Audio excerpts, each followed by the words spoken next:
오늘 말씀은 원망에 관련되어진 말씀입니다. 제목이 원망하지 마세요라는 것입니다. 단순하죠? 다 알고 있는 것이고요. 원망하지 마세요. 오늘 본문의 말씀에 보면 이스라엘 백성들이 원망하는 장면이 나옵니다. 원망하게 된 이유는 이렇습니다. 이스라엘 백성들이 이제 광야 40년의 생활을 거의 마치고 가나안 땅을 눈앞에 두고 있습니다. 그러자고 하니까 그 가나안 땅까지 가는 그 여정 속에서 다른 민족의 땅들을 자꾸 지나가야 됩니다. 그 민족들이 좋아할 리가 없겠죠. 혹시나 저 사람들이 우리를 해코지하지는 않을까라고 하는 두려운 마음도 있을 거고요. 그래서 가는 길이 여간 불편한 게 아닙니다. 오늘 우리가 읽지는 않았습니다만 21장 1절에서 3절까지를 보게 되면 네겝에 거주하는 가나안 사람 곧 아랏의 왕이 이스라엘 사람들이 온다는 소식을 듣고 공격을 합니다. 그래서 그 중에 몇 사람을 사로잡게 되죠. 이스라엘 백성들이 화가 났습니다. 하나님께 묻습니다. 우리에게 붙여주십시오. 우리가 저들을 치겠습니다. 하나님이 허락을 하십니다. 그래서 쫓아가서 승리를 거두고요. 그 장소가 3절 제일 뒷부분에 보게 되면 그러므로 그곳 이름을 호르마라 하였더라. 호르마. 이 호르마라고 하는 장소는 40여 년 전 가데스 바네아에서 원망을 하다가 40일의 정탐 일을 1년으로 쳐서 40년 동안 광야 생활을 해야 한다는 하나님의 징계를 받았을 때 이스라엘 백성들이 눈물을 흘리면서 모세에게 제발 거두어 주십시오. 우리가 이제라도 순종하여 진격하겠습니다. 모세가 말리죠. 그럴 필요 없다. 이제 이미 끝났다. 그럼에도 불구하고 이스라엘 백성들이 그 말을 듣지 아니하고 실제로 진격하여 갑니다. 그러나 거기에서 대패를 하죠. 어디까지 후퇴를 하는가 하면 바로 이 호르마. 그러니까 40년 전에 호르마라고 하는 그 기억은 그들이 대패한 곳입니다. 하나님의 말씀에 순종하지 않았다가 당한 결과. 그 기억이 이제 40여 년이 흘러서 하나님께서 우리를 단단하게 만드시고 하나님의 사람으로 거듭나게 하셔서 이제는 하나님의 말씀에 순종하여 나아갔더니 바로 그 자리가 대승하는 자리로 바뀌었다라고 하는 엄청난 경험을 한 직후입니다. 그러한 경험을 하고 나서 이제 가나안 땅으로 진격하려 가려 하는 그 길목이 에돔 땅입니다. 에돔 땅이 그리 쉽지가 않아요. 에돔 왕이 허락을 하지 않는 겁니다. 못 지나가. 이렇게 하니까 이스라엘 백성들이 그것 때문에 전쟁을 벌일 수는 없어서 하는 수 없이 돌아가게 되는 것입니다. 오늘 4절 말씀만 보십시오. 백성이 호르산에서 출발하여 홍해길을 따라 에돔 땅을 우회하려 하였다가, 이 표현으로만 보면 마치 이스라엘 백성들이 일부러 에돔 땅을 우회하여 가는 것처럼 보이지만 사실은 그것이 아니고 에돔 왕이 질러서 갈 수 있는 것을 허락하지 않았기 때문에 어쩔 수 없이 에돔 땅을 돌아서 우회하여서 가고 있는 것입니다. 이 홍해길이라고 하는 것은 바로 질러가면 가나안 땅인데 다시 돌아서 광야로 나아가는 겁니다. 그리고 다시 돌아가지고 이렇게 올라가야 되니까 얼마나 불편했겠어요. 이스라엘 백성들이 길로 말미암아 백성의 마음이 상하였다라고 표현을 하고 있는 것입니다. 마음이 상한 이후에 하나님과 모세에게 대하여 원망을 하는 것입니다. 자, 이러한 원망으로 인하여서 엄청난 결과를 초래하게 되는데요. 이제 우리는 이 본문의 말씀을 통해서 원망이 가지는 특성들을 이 본문에서만 우리가 한번 몇 가지 발췌해 보고 그 다음에 그러한 원망의 늪에서 어떻게 하면 우리가 빠져나올 수가 있는가 하는 방법들을 또 몇 가지 생각을 해보도록 하겠습니다. 먼저 원망의 특성들 가운데에서 첫 번째로 볼 것은 원망은 습관성이 있다라고 하는 것입니다. 원망을 한번 하면요, 그 다음에 또 원망을 하고 싶어지고 하게 됩니다. 그래서 원망은 또 다른 원망을 낳곤 하는 것입니다. 이스라엘 백성들이 이렇게 원망을 한 데에는 이미 그 이전 이력이 화려합니다. 홍해를 만났을 때부터 원망을 하기 시작해서 물이 없으면 물이 없다라고 원망을 하고요. 먹을 것이 없으면 먹을 것이 없다라고 원망을 하고요. 끊임없이 원망을 반복하다가 바로 이때에도 역시 그들이 원망을 한 것이죠. 원망이 습관이 되어버렸다 하는 것입니다. 우리가 보통 습관 하면은 좋은 습관이 있고 안 좋은 습관이 있죠.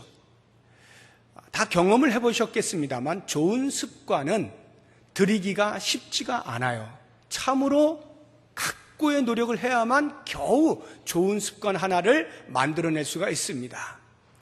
내 몸의 건강을 유지하기 위해서 늘 내가 운동해야지, 규칙적으로 운동해야지 마음 먹고 시작하지만 정작 계속하는 사람 많지 않아요. 헬스 한 달에 예를 들어서 5만 원인데 세 달이면 10만 원이다. 얼마나 싸요? 5만 원이나 싸잖아요. 그럼 보통 세 달을 끊어요. 그런데 한 달도 못하고 안 다닙니다. 이게 보통 우리들의 모습이에요. 좋은 습관을 들이기에는 쉽지가 않아요. 그런데 반대로 나쁜 습관을 들인다라고 하는 것은 굳이 우리의 노력이 별로 요구되지 않습니다. 그냥 하다 보면 저절로 나쁜 습관이 자기 몸에 익숙하게 들어오곤 합니다.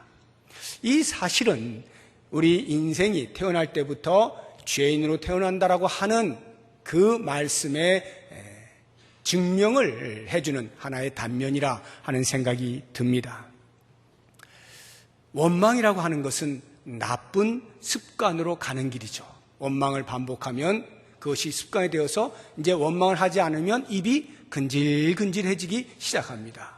그런데요, 그 나쁜 습관이 조금 더 한 걸음 나아가게 되면 중독이 되어버립니다. 중독의 특성은요, 똑같이 어떤 일을 반복하는 것에는 습관과 같지만 그러나 중독이 되면 그 반복하는 강도가 훨씬 세집니다. 그러니까 알코올 중독자라고 하면 평소에 알코올을 요만큼 마시던 사람이 습관적으로 그 다음엔 점점 많이 마셔야만 만족을 하게 되어지는 이것을 가리켜서 중독이라고 하는데요.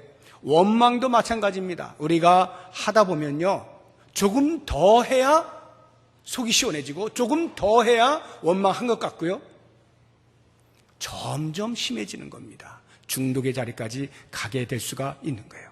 그래서 혹시 지금 이 시간 여러분 가운데에서 어떤 일로 인하여, 가정의 어떤 문제로 인해서, 또는 교회의 어떤 문제로 인해서, 또는 내 일터의 어떤 문제들로 인하여서, 또는 어떤 관계에 의해서 아무튼 원망할 만한 일이 있습니까?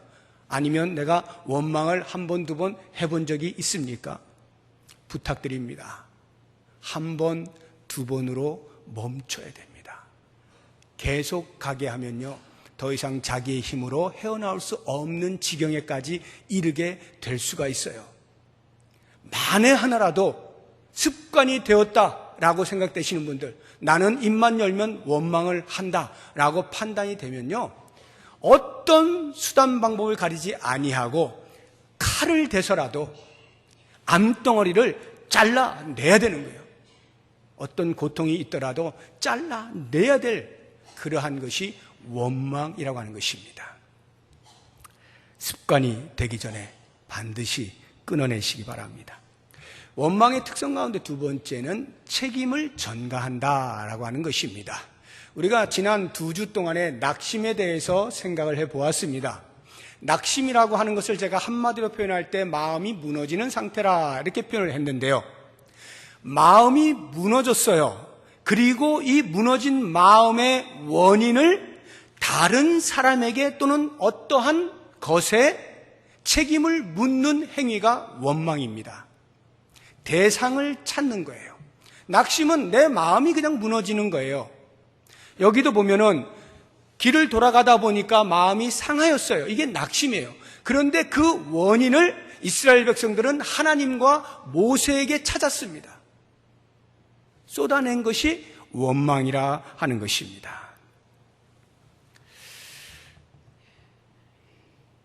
이러한 원망, 이 책임을 전가하는 것이다 라고 할 때 인류의 역사 속에서 이 책임 전가가 들어오게 된 시점을 보면 인류의 시조인 아담과 하와를 볼 수가 있습니다.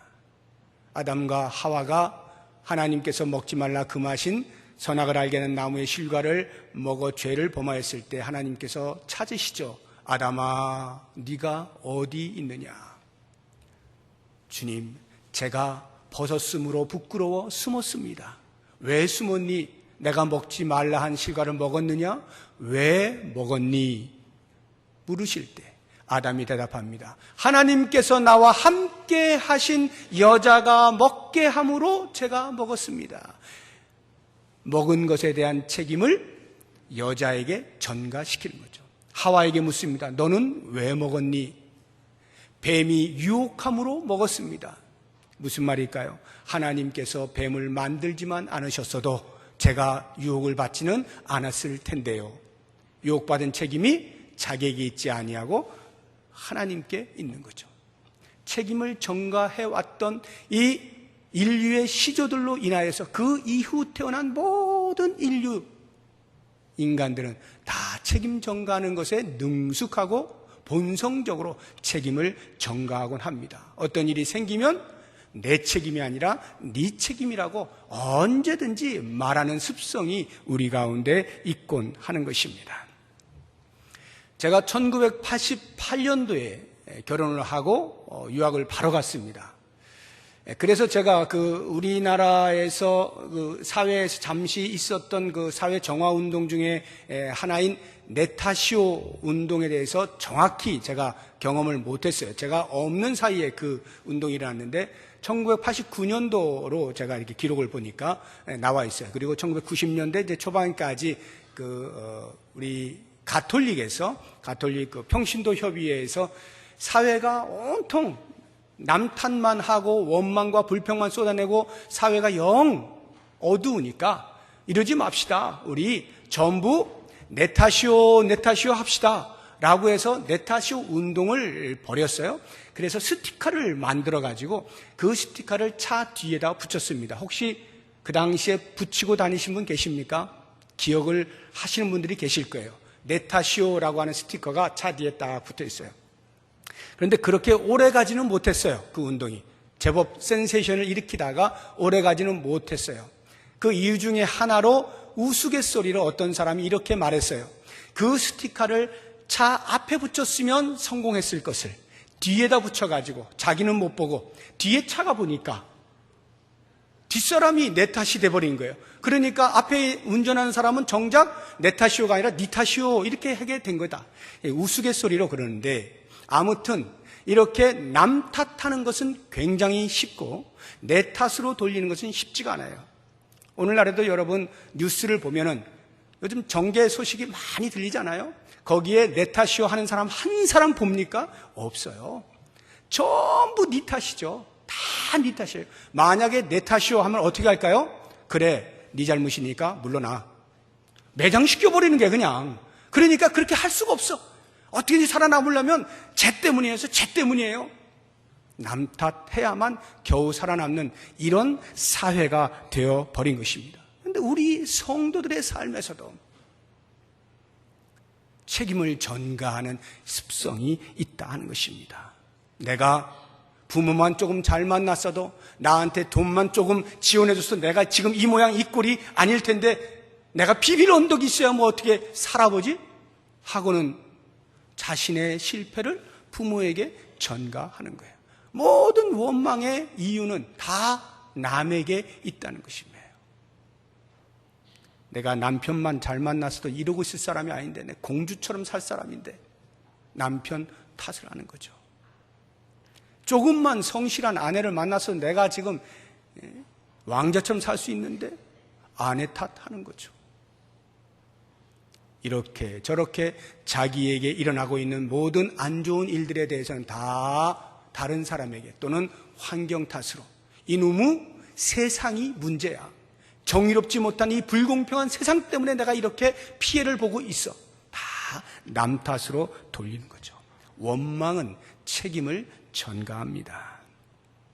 세 번째로 원망의 특성을 보게 되면 이 원망은요, 우리가 받은 은혜 또는 우리가 받고 있는 은혜를 가려버립니다.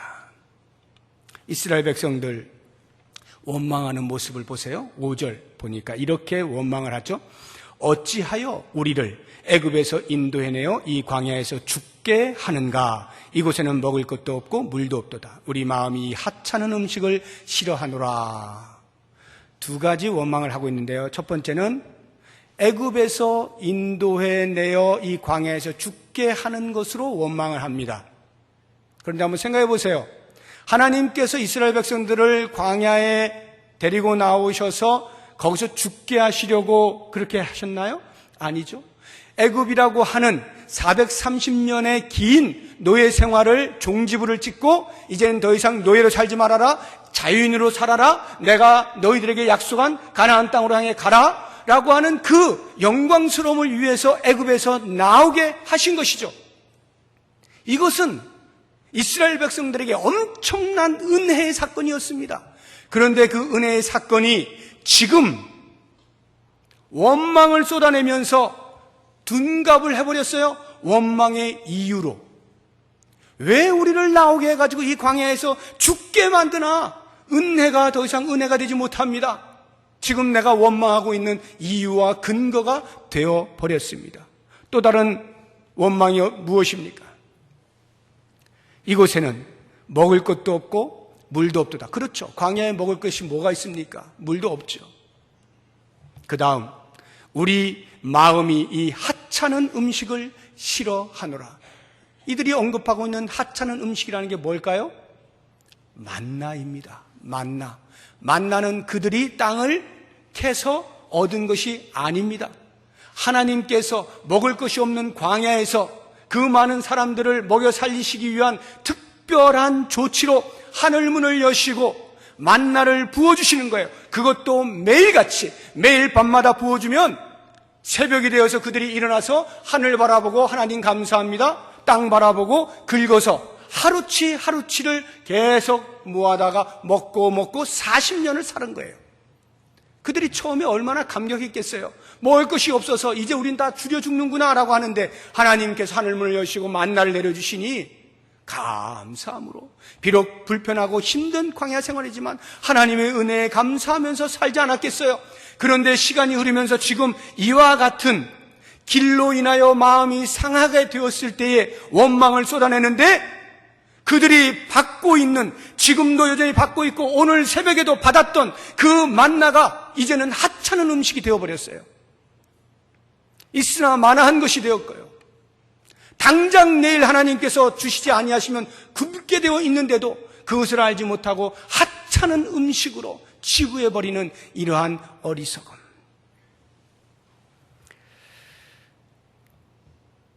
은혜가 보이지 않으십니까? 나에게서 일어나는 모든 일들은 다 나에게 해가 된다라고 생각을 하십니까? 아니면 하나님의 은혜로 말미암아 이렇게 저렇게 살아가고 있음에도 불구하고 그것이 별것 아닌 것처럼, 하찮은 것처럼 여겨지십니까? 그렇다고 하면 나의 마음은 틀림없이 원망으로 가득 차 있는 상태입니다. 내 마음이 원망으로 가득 찰 때 하나님의 은혜는 더 이상 보이지 않을 뿐만 아니라 그것을 은혜라 여기지 아니하고 해로 여기면서 아주 하찮은 것으로 치부하게 되어 있습니다. 사랑하는 여러분, 이스라엘 백성들이 애굽에서 나오는 것은 마치 우리들이 죄 가운데서 예수 그리스도를 믿어 구원에 이르게 된, 생명의 나라로 옮기게 된 사건을 예표해주고 있는 것 아니겠습니까? 우리가 예수 그리스도를 믿었다라고 하는 이 사실 하나, 예수 그리스도를 믿어 구원받았다라고 하는 이 사실 하나가 이미 우리의 광야와 같은 이 삶을 사는 동안에 얼마든지 우리에게 감사할 수 있는 필요 충분 조건이 된다는 사실을 알고 있습니까?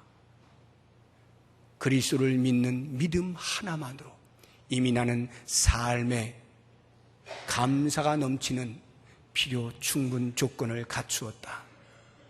그런데 거기에다가 하나님께서는 여기까지 오게 하셨잖아요. 오늘까지 살게 하셨잖아요.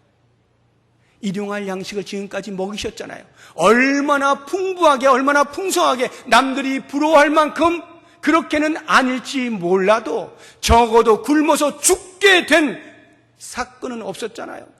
계속 여기까지 와 있잖아요. 불치를 하는 한이 있더라도 먹고 살아왔잖아요. 하나님이 일용할 양식을 주셨잖아요. 그런데 그것이 하찮게 여겨지십니까? 그것으로는 만족이 안 되십니까? 우리는 이미 여기까지 온 것만으로도 하나님의 은혜 앞에 감사할 수 있는 충분한 조건이 되는 것입니다. 원망의 마음이 생기면 은혜가 보이지 아니합니다. 그러므로 원망의 마음을 하나씩 하나씩 거두어 보십시오. 하나님의 은혜가 보이기 시작합니다. 하나님의 은혜를 사소한 자리에서부터 찾아보십시오. 내 마음속에 도사리고 있었던 원망의 마음들이 사라지게 되는 것을 경험하게 될 것입니다. 오늘 본문에 등장하고 있는 원망의 특성들 한 가지를 더 본다고 하면 그것은 이 원망은 참혹한 결과를 동반한다 하는 것입니다. 하나님께서 원망하는 이스라엘 백성들에게 징계하십니다. 심판을 내리십니다. 불뱀을 보내셨어요. 거기에 물린 자마다 다 죽어나갑니다. 엄청난 결과를 얻게 되는 것입니다. 이것은 비단 이때에만 그랬던 것이 아니에요. 가데스 바네아에서 원망하여서 진격하지 않으려고 했을 때 하나님께서는 40년이라고 하는 광야 생활을 징계의 수단으로 주십니다. 그 이후에 레위 족속 가운데 고라라고 하는 사람이 왜 우리는 성막에서 열심히 일하는데 제사장들처럼 그러한 특권을 누리지 못하느냐? 우리도 좀 제사장들처럼 되게 해달라 하고는 모세와 아론에게 원망을 쏟아냅니다. 그럴 때 하나님께서 고라를 모든 사람 앞에 세웁니다.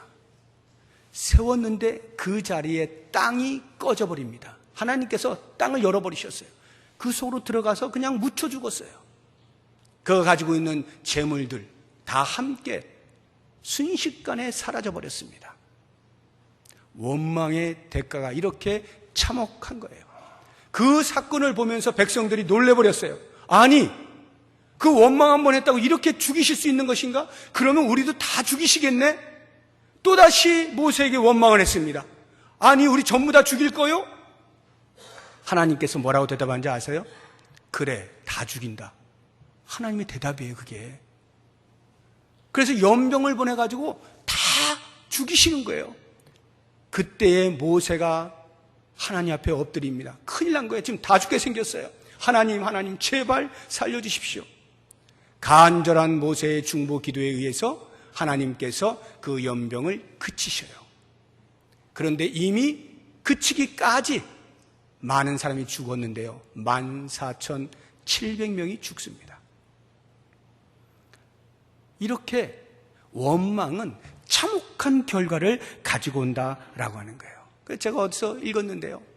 이 원망이라고 하는 것에 대한 결과에 대해서 이렇게 비유해 놓은 말을 듣고 제가 참 공감을 했어요. 야, 참 적절한 비유다.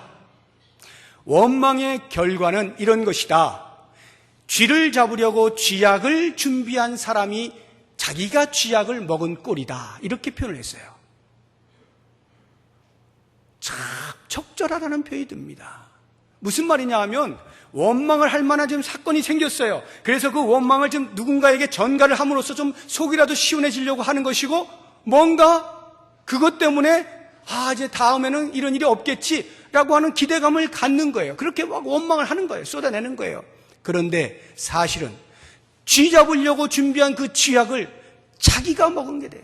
원망을 쏟아내는 순간 자기의 생명을 갉아먹는 것이 된다 이 말이에요. 하나님께서 왜 원망하는 사람들에 대해 이렇게 참혹한 혹독한 결과를 징계로 주실까요? 이유는 간단합니다. 우리 말씀 한번 찾아보죠. 민수기 16장 11절입니다. 같이 읽어봅니다. 이를 위하여 너와 너의 무리가 다 모여서 여호와를 거스르는도다. 아론이 어떠한 사람이기에 너희가 그를 원망하느냐. 이스라엘 백성들이 모세와 아론에게 원망하는 것에 대하여서 하나님이 말씀하신 것은 여호와를 거스른다라고 표현을 하고 있는 겁니다. 여기 거스른다는 것은 대적한다는 말이에요. 원망함은 단순히 내 감정을 표현하는 것뿐만이 아니라 하나님을 향하여 대적하는 행위이기 때문에 하나님께서 이렇게 혹독하게 결과를 주고 계신다라고 하는 것입니다. 자, 그렇다고 하면 이제 이와 같은 원망의 특성들 속에서 우리가 아무런 답을 찾지 못하고 우리가 모두 다 죽게 생겼구나라고 할 때 과연 어떻게 하면 이 원망의 늪에서 빠져나올 수 있을까? 어떻게 하면 이 원망의 감정에서 극복할 수 있을까? 오늘 본문을 중심으로 역시 세 가지 정도를 제가 말씀을 간단하게 드리겠습니다. 첫 번째는 소망의 인내를 가져라 라고 하는 것입니다. 무슨 말인가 하면 이스라엘 백성들이 지금 원망을 한 이유는 이거예요. 바로 가나안 땅을 갈 수가 있는데 돌아가게 되었단 말이죠. 그래서 그 돌아가는 길로 인하여 마음이 상했고 그것에 대한 원인이 하나님께 있다라고 모세에게 있다라고 생각하고 원망을 쏟아낸 거란 말이죠. 이 원망은 단순히 거리가 멀어졌고 그 길이 광야길이니까 힘들어서, 물론 육체적으로 힘들 것에 대한 예상이 되어지니까 마음이 상한 것도 틀리진 않습니다. 그러나 그것보다 더 중요한 원인은 하나님께서 그렇게 우리들에게 약속의 땅이라고 주시겠다라고 약속하셨던 그 땅이 눈앞에 있는데 왜 또 돌아가십니까? 다시 말하면 왜 약속의 성취를 또 연기하십니까? 라고 하는 이유예요. 하나님께서 약속하신 바 성취가 더디게 올 때 그것을 참지 못하고 조급해 함으로써 발생하는 것이 원망이라 하는 것입니다. 그렇기 때문에 이러한 원망을 이길 수 있는 길은 소망을 가지고 인내하는 거예요. 어떤 소망이요? 하나님께서 반드시 그 약속을 이루어내시고야 만다라고 하는 믿음에 근거한 소망, 그때를 바라보는 거죠. 그런데 그때가 지금의 내가 원하는 때가 아니니까 그 때가 오기까지 우리에게 필요한 것이 인내, 오래 참는 거예요. 하나님께서 당신이 약속하신 것은 반드시 지키신다라고 하는 이 하나님의 신실하심을 믿는다면 그 믿음은 우리에게 소망이 인내함으로 이루어지게 만들어야 되는 거예요. 조급하면 일어나지가 않아요. 이스라엘 백성들은 조급했던 거예요. 그러니까 원망을 안 할 수가 없는 거예요. 빨리 좀 성취시켜 달라니까요. 지금 나에게 이것이 필요하다니까요. 하나님 이거 해달라니까요. 그렇게 하지 않으실 때 우리의 마음이 조급해지는 거예요. 그러니까 쏟아내는 거죠. 이기고 싶으십니까? 그러면 소망을 가지되 그 소망이 언젠가 성취되어질 것에 대한 인내를 반드시 경주하십시오. 반드시 하나님은 언젠가 성취하십니다. 언제요? 라고 하는 질문을 굳이 안 하셔도 돼요. 왜냐하면 나보다 나를 더 잘 아시고 우리의 상황을 우리보다 더 잘 아시는 하나님께서 우리에게 가장 좋은 때, 그때에 약속을 성취하실 것이 분명하기 때문에 소망으로 인내하십시오. 그러면 원망으로부터 탈출할 수가 있습니다. 두 번째는 그렇게 함에도 불구하고 우리의 인생이 연약해서 실수할 때가 있어요. 입으로 범죄할 때가 있어요. 어떻게 합니까? 그러면 신속하게 회개해야 하는 것입니다. 회개한다는 것은 이러한 절차를 가지고 있습니다. 먼저 원망이라고 하는 것이 범죄라고 하는 사실을 인지하는 것부터가 필요해요. 아, 원망을 하면 하나님께 대하여 죄를 짓는 것이로구나 하는 것을 깨달아야 되는 거예요. 7절 보니까 백성이 모세에게 이르러 말하되 우리가 여호와와 당신을 향하여 원망함으로 범죄하였사오니, 그것이 범죄 행위라는 것을 인지하는 거예요. 그리고 그 다음에 내가 그 원망을 함으로써 범죄를 저질렀습니다 라고 하는 인정을 해야 돼요. 이게 왜 중요하냐면 우리는 잘 인정을 안 하려고 해요. 그게 뭐 내 때문이야? 누구 때문이지? 하고 자기에게 대해서는 너무나 관대해요. 너그러워요. 그리고 온갖 이유가 다 있어요. 적어도 나의 행동에 대해서는. 그래서 내가 원망함으로 범죄하였다는 것을 인정 안 하려고 하는 습성이 있어요. 인정을 해야 회개로 나아갈 수가 있어요. 내가 잘못한 것입니다. 내가 잘못한 것입니다. 인정을 해야 돼요. 그리고 그 다음 하나님께 용서를 비는 것, 이게 회개인데요. 이 용서를 빈다라고 하는 것은 막연하게 비는 게 아니라 내가 잘못을 시인하여 하나님께 용서를 구할 때 하나님은 어떠한 죄도 용서하실 수 있는 크신 자비를 가지고 계신 분이시다 라고 하는 것에 대한 인정이 들어갈 때만이 용서를 빌 수가 있는 거예요. 어떠한 죄도 용서를 구할 때 우리 하나님은 다 용서하신다. 모든 불의에서 우리를 깨끗하게 하시는 분이심을 인정하고 인식할 때 우리는 진정한 회개를 할 수가 있게 되는 것입니다. 물이 엎질러졌어요. 주워 담을 수가 없잖아요. 사람이 실수한 것을 주워 담을 수 없다라고 하는 속담입니다. 그러나 여러분, 우리가 원망이라고 하는 실수를 했을 때, 범죄의 실수를 했을 때 그냥 주워 담을 수 없기 때문에 흘려진 채로 방치해서는 안 돼요. 주워 담진 못해도 닦을 수는 있잖아요. 치울 수는 있잖아요.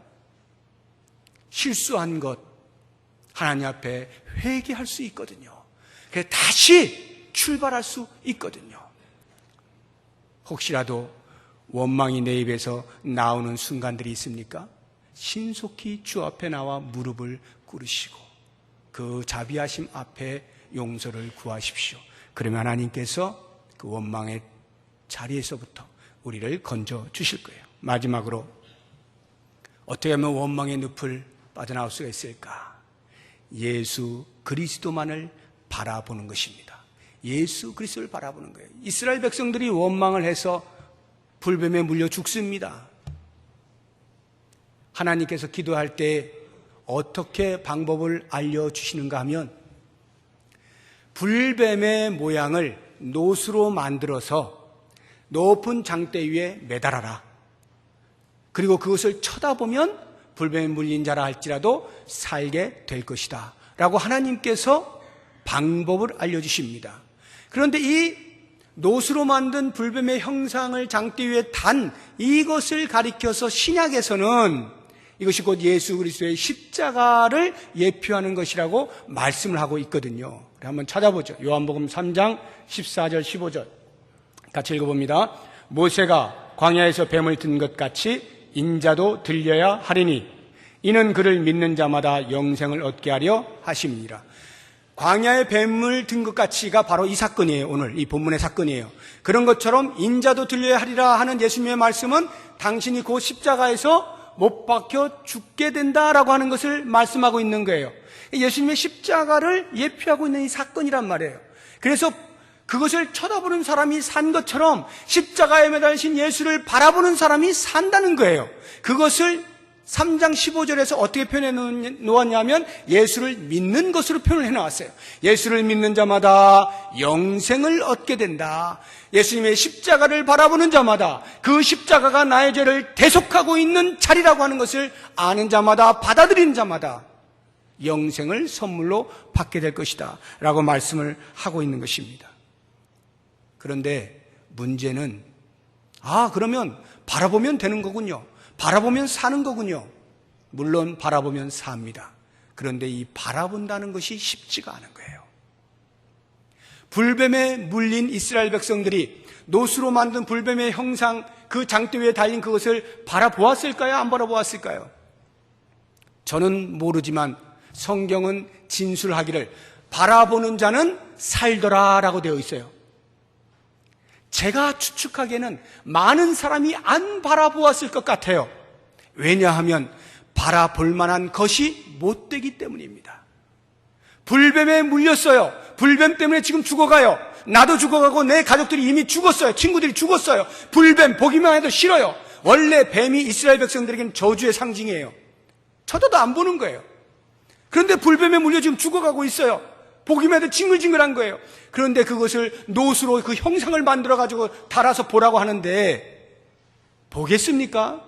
아니, 하나님께서 이걸 보라고 만들어 주신 거예요. 이거 왜 이렇게 하시지? 얼마든지 다른 방법이 많이 있는데 왜 그 실은 징글징글한 우리를 물려 죽게 만드는 그것의 형상을 만들어서 보게 만드시나? 많은 사람이 안 보았을 것 같아요. 예수를 바라보면 원망의 늪에서 나올 수 있다. 제가 말씀을 드렸습니다만 예수를 잘 바라보지 않게 되는 거예요. 왜냐하면 십자가에 매달려 있는 예수는 실패자거든요. 낙오자거든요. 무능한 사람이거든요. 신이라 하면서도 그 자리를 벗어나지 못하는 무능한 사람이에요. 저주의 자리입니다. 죄악의 상징입니다. 누가 거길 쳐다보겠어요? 거기에 무슨 답이 있다고 쳐다보겠어요? 안 쳐다보게 돼 있는 거예요. 예수의 십자가는 너무나 우스운 거예요. 그거를 믿느니 내 주먹 믿겠다. 이게 우리들의 모습이에요. 그런데 어떻게 우리들이 그 예수를 바라보게 되었는가? 우리는 그래서 하나님의 은혜라고 밖에는 말할 수가 없는 거예요. 강팍한 우리의 심령이 그 저주의 자리였던 십자가를 바라보고 그 십자가를 내 가슴 속에 모시고 예수를 바라봄으로 내가 영생을 얻었다라고 고백할 수 있는 것은 내 이성 가지고는 안 된다는 거예요. 지금도요, 세상에 얼마든지 똑똑한 사람들이 많이 있습니다. 예수 잘 못 믿습니다. 왜? 자기의 똑똑함으로 볼 때 그거는 아무것도 아니거든요. 그것보다 훨씬 더 믿음직한 것들이 수도 없이 많거든요. 그러니 예수가 믿어집니까? 안 되는 거죠. 하나님의 은혜가 아니면, 마음이 열리지 않으면, 강팍한 마음이 부드러워지지 않으면 결코 받아들일 수 없는 이것. 그래서 예수를 바라보는 게 쉽지 않다는 거예요. 그런데 그 예수를 바라보는 자리에 답이 있다는 거죠. 노수로 만든 그 불뱀을 바라보았을 때 산 것처럼 우리가 어떤 원망의 자리에서도 예수를 바라보는 순간 그 원망을 이겨낼 수가 있다니까요. 왜냐하면 그 주님은 믿음의 주요, 우리를 온전하게 하시는 분이기 때문에 그분을 바라보는 순간 우리의 믿음이 강화가 되어지고 우리의 성품이 그리스도를 닮아가게 되어지고 온전을 향하여 나아갈 수가 있게 되는 것입니다. 사랑하는 성도 여러분, 말씀을 마치겠습니다. 우리는 이스라엘 백성들이 가나안 땅을 향하여 가고 있는 것처럼 천성을 향해서 가고 있는 사람들입니다. 이스라엘 백성들이 광야의 삶을 살면서 온갖 어려움을 겪으면서 원망을 쏟아낸 것처럼 우리의 천성을 향하여 가는 길임에도 불구하고 온갖 어려운 일들이 다 다가오므로 원망을 쉬없이 하고 있습니다. 그러나 기억하십시오. 우리의 천성을 향하여 나아가는 길은 생명의 길이고 은혜의 길입니다. 비록 그 길이 평탄하지 않다 할지라도, 비록 그 길이 고난과 함께 다가온다 할지라도 우리에게 생명을 주시는 길이요 하나님께서 베푸시는 은혜를 누리는 길임을 잊지 아니하고 하나님의 신실하심, 우리를 반드시 천국으로 이끌고야 마시는 그 하나님의 신실하심을 붙잡고요, 때로 혹 원망이라고 하는 실수를 범죄할 때 신속히 주 앞에 나와 회개하고 다시금 오직 십자가에 매달려서 우리의 구원을 이루어 주신 예수 그리스도만을 바라보고 그 십자가 뒤에 있는 부활의 영광을 바라보면서 오늘 우리에게 주어져 있는 이 광야의 삶을 잘 걸어나가셔서 하나님께서 우리에게 베푸신 구원의 즐거움을 계속 누리시면서 천국에 도달할 수 있는 우리 모두가 될 수 있기를 주의 이름으로 축복합니다. 기도하겠습니다. 하나님, 그렇게 살겠습니다. 우리의 입에서 끊임없이 쏟아져 나오는 원망 이제는 끊어버리겠습니다. 수술을 해서라도 끊어버리겠습니다. 주님, 원망 대신 감사가 터져나오게 하여 주옵소서. 그 감사의 말을 통하여 우리의 마음에 잃어버렸던 구원의 즐거움을 회복할 수 있게 하여 주옵소서. 주님께 영광을 돌리며 이 땅을 살아갈 만한 아름다운 광야로 살아갈 수 있도록 인도하여 주시옵소서. 예수님의 이름으로 기도드립니다. 아멘.